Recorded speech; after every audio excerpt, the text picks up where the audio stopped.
meu nome é Ana Beatriz Cavê e sou mestranda no programa de pós-graduação em Design da ED. E no decorrer desse vídeo eu vou falar sobre meu artigo, cujo nome é Design Editorial Brasileiro, Iniciativas de Impacto Social em Tempos de Covid-19. Os temas design editorial e impacto social também fazem parte da minha pesquisa para a dissertação de mestrado, que ainda está em desenvolvimento. As motivações para a elaboração do presente estudo incluem a apresentação e análise dos principais exemplos de iniciativas tomadas por empresas e organizações privadas pertencentes ao setor editorial brasileiro, que foram criadas durante o isolamento decorrente da pandemia de Covid-19. Essa é uma pesquisa qualitativa e quantitativa e a abordagem da análise é a de gestão em design, visto que, de acordo com a pesquisadora Brigitte Mozotta, o design pode ser utilizado tanto como ferramenta criativa quanto de gestão, e pode também ser integrado em outros processos organizacionais, como gerenciamento de ideias, inovação e pesquisa, modificando assim a estrutura tradicional de processos gerenciais em uma empresa. Uma pesquisa realizada pelo Fórum Nacional de Secretários e Dirigentes Estaduais da Cultura, SESC, Faculdade de Filosofia, Letras e Ciências Humanas da USP, e pela representação no Brasil da Unesco, com o objetivo de medir o impacto da pandemia nos setores cultural e criativo, concluiu no seu primeiro boletim, divulgado em julho deste ano, que 45% das editoras, empresas e indivíduos pesquisados que trabalham com produção literária registraram perdas de 100% de suas receitas entre os meses de maio e julho. Durante o início da quarentena, as empresas de design do setor editorial mencionadas no presente estudo mostraram-se não somente adaptáveis às novas condições impostas pela pandemia de Covid-19, como também realizaram iniciativas inovadoras, visando ajudar outras empresas e organizações de setores diversos, concluindo tal feito através de ações de impacto social. Cabe ressaltar que os exemplos analisados entendem que se faz necessário priorizar os requisitos sociais com urgência, porém sempre levando em consideração os requisitos técnicos, ergonômicos, econômicos, estéticos e simbólicos durante o processo de desenvolvimento de um produto ou serviço. As empresas e organizações que promoveram ações de impacto social durante a pandemia foram a editora paulista Lote 42, que utilizou a data do dia 21 de março de 2020, que é conhecida também como Indie Book Day, devido a uma iniciativa surgida na Alemanha em 2013 para realizar aulas online gratuitas sobre produção editorial, transmitidas pelo Facebook e dar descontos nos livros vendidos virtualmente. O corpo editorial da plataforma de financiamento coletivo Catarse, que criou um fundo de incentivo para autores, editoras e livrarias independentes afetadas pela Covid-19 no Brasil, chamado Mais Livros. A arrecadação foi bem sucedida e se deu através da venda de produtos gráficos autorais e e-books. A Câmara Brasileira do Livro, junto ao Sindicato Nacional dos Editores de Livros e editores, distribuidores e livreiros de editoras de todo o país, que integram o Projeto Retomada, uma organização que promoveu uma ação de arrecadação de contribuições voluntárias que visam auxiliar 50 pequenas livrarias com injeção de capital de giro. E a editora MOL, que promoveu durante o início da quarentena o Festival Sorria, um evento transmitido ao vivo pela internet, que arrecadou fundos para ONGs inscritas no último edital da revista Sorria, a publicação mais conhecida e rentável da editora. Uma característica positiva da introdução de ações de impacto social em projeto é a ocorrência de maior retorno financeiro, que é consequência em empresas que adotam uma postura socialmente impactante. De acordo com a edição mais recente do Brazil Giving Report, os brasileiros olham positivamente para as empresas que apoiam organizações sociais. 71% concordam que estariam mais propensos a comprar um produto de uma empresa que doa causas sociais ou apoia essa comunidade local. O intuito do presente trabalho foi contribuir com a promoção da consciência do uso de iniciativas de impacto social entre os profissionais designers. Espera-se que haja uma perspectiva mais ampla acerca de questões sociais nos processos de projetação de produtos e serviços, para que nós possamos contribuir com o desenvolvimento da sociedade como um todo, tornando-se um exemplo de como o design pode ser uma poderosa ferramenta na luta contra a desigualdade social. Obrigada!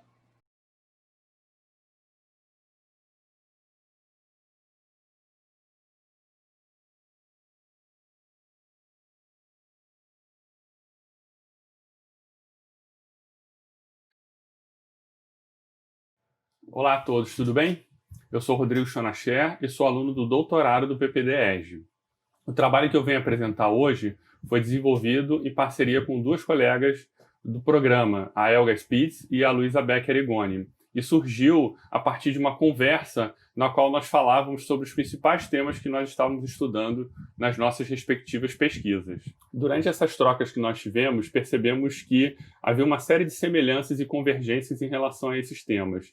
E aí, então, a gente decidiu aprofundar um pouco mais essas conversas e achamos que o SPGD seria uma excelente oportunidade para aprofundar o tema.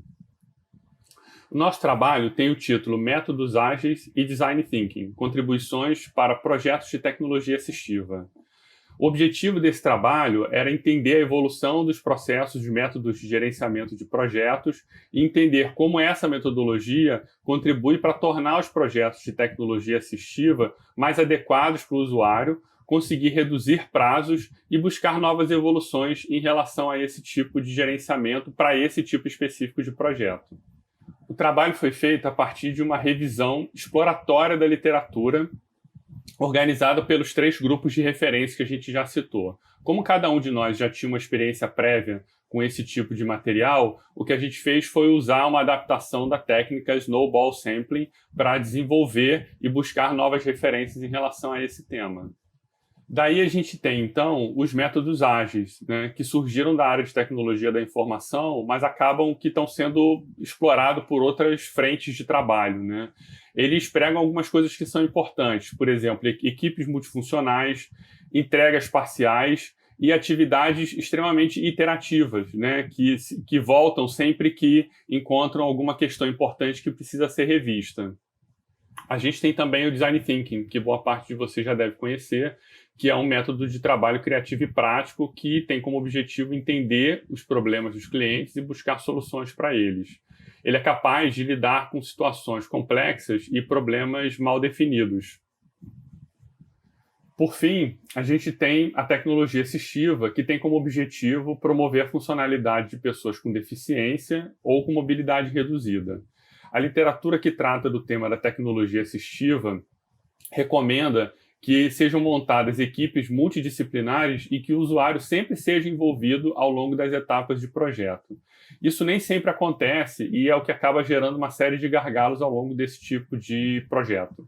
Como considerações finais, a gente percebeu a importância do método ágil dentro de projetos de tecnologia assistiva, pois o método ágil propõe exatamente esse tipo de abordagem, de tratar com equipes multidisciplinares e envolver o usuário sempre que possível ao longo das etapas de desenvolvimento dos projetos. Como os métodos ágeis nasceram na área de TI, eles pressupõem entregas parciais. Então, a gente entende que essa metodologia talvez faça mais sentido para produtos de tecnologia assistiva que sejam digitais, porque você consegue, então, desenvolver partes dele que depois vão se juntar para virar um produto único.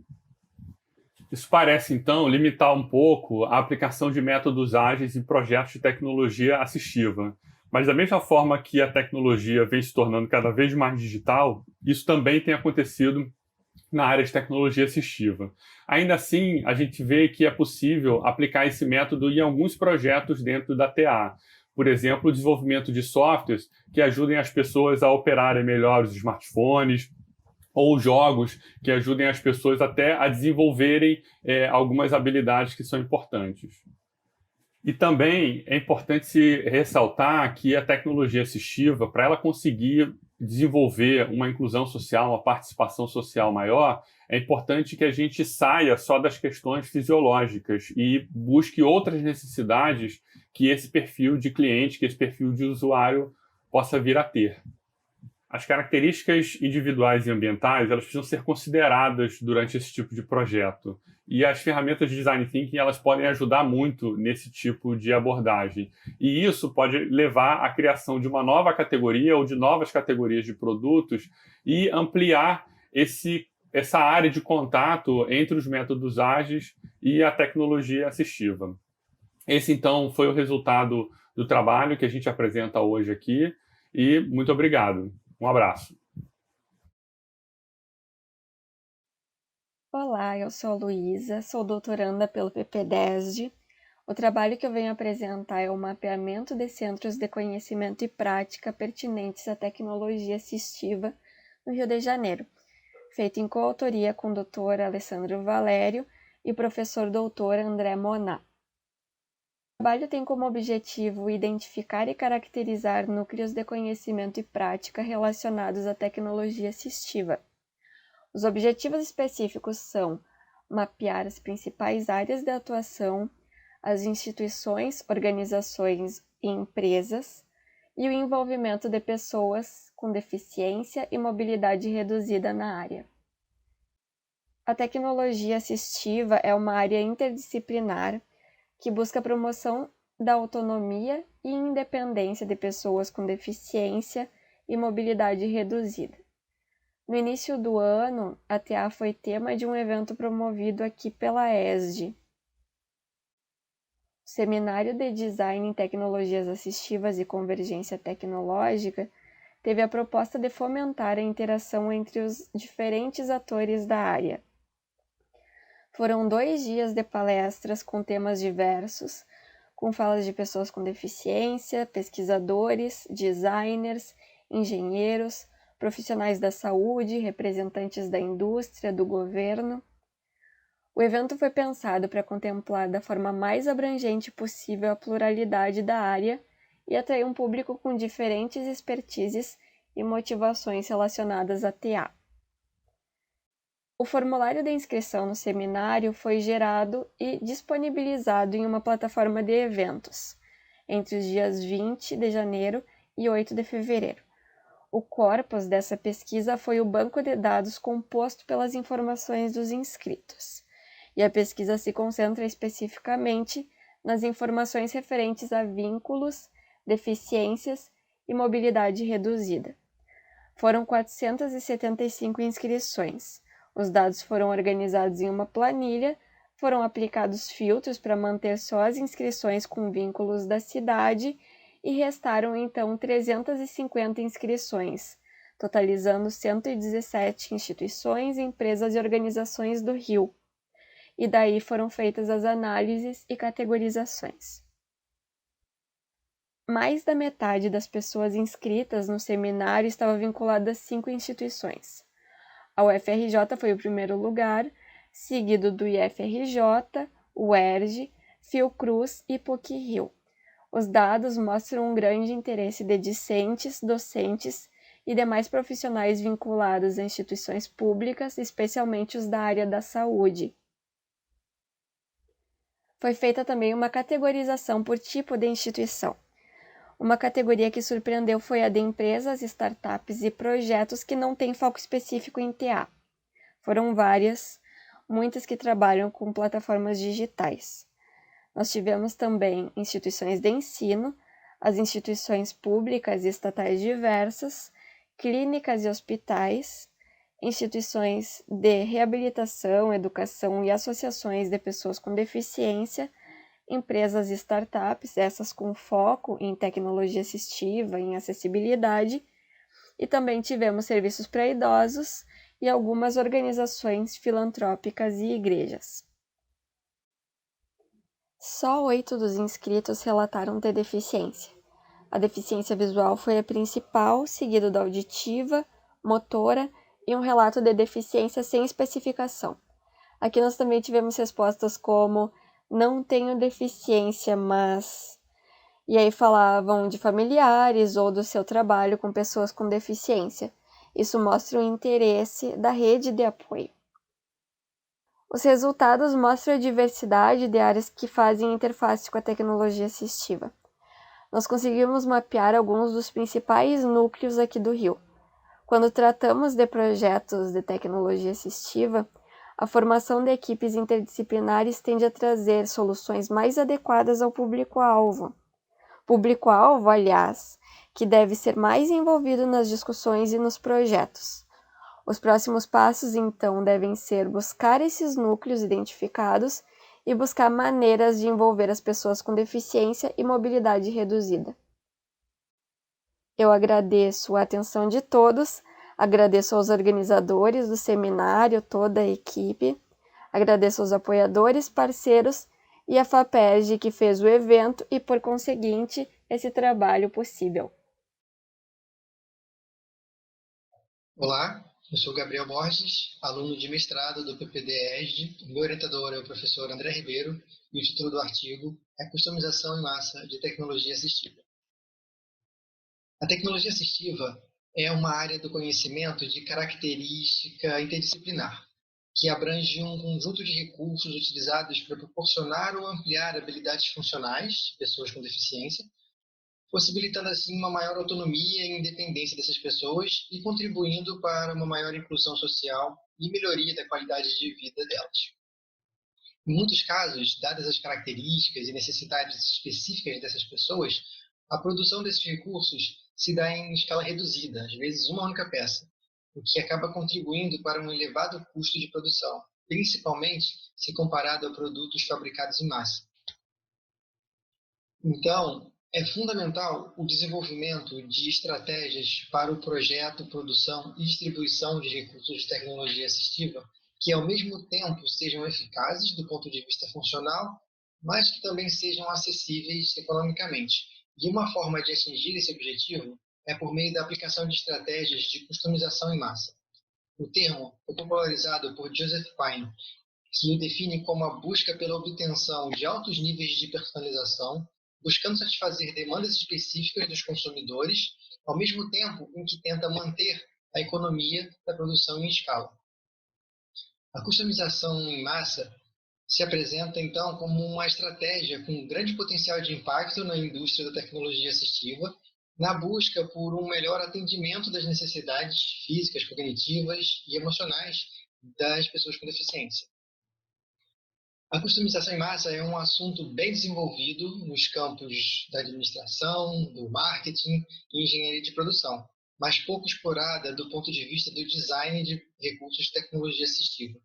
O artigo tem como objetivo uma revisão bibliométrica do tema customização em massa relacionado à tecnologia assistiva, tanto na base Scopus como nos anais das duas primeiras edições do Congresso Brasileiro de Pesquisa e Desenvolvimento em Tecnologia Assistiva, o CBTA, que aconteceram em 2016 e 2018. A base para o artigo é a seguinte pergunta de partida: qual o panorama da produção acadêmica sobre customização em massa relacionada à tecnologia assistiva em bases de pesquisa brasileiras e internacionais? O tempo aqui é curto, mas no artigo final vão estar detalhados os métodos de busca e análise. Mas de uma forma bem resumida, na base Scopus foram feitas duas buscas. A primeira com termos em inglês relacionados à tecnologia assistiva e restritos aos títulos e resumos, resultando em cerca de 12 mil trabalhos. Dentro dessa primeira busca foram adicionadas sequências de termos em inglês também, relacionados à customização em massa e restritos apenas ao título. A combinação das duas buscas resultou em 61 artigos. Já para a busca nos anais do CBTA, os termos relacionados à tecnologia assistiva foram excluídos, uma vez que todos os artigos tratam exclusivamente desse tema. E em uma primeira busca, com termos mais restritos à customização em massa, o resultado foi de apenas 4 artigos, em que os termos apareciam apenas nas referências. Então, outra busca mais ampla, com termos relacionados à customização e personalização, retornou 35 artigos, incluindo aí os 4 primeiros. E já foi possível observar uma predominância da utilização da manufatura aditiva como solução para alcançar uma produção customizada. O artigo completo vai contar com todos os dados e análise completa do levantamento bibliográfico e um maior detalhamento do conceito de customização em massa.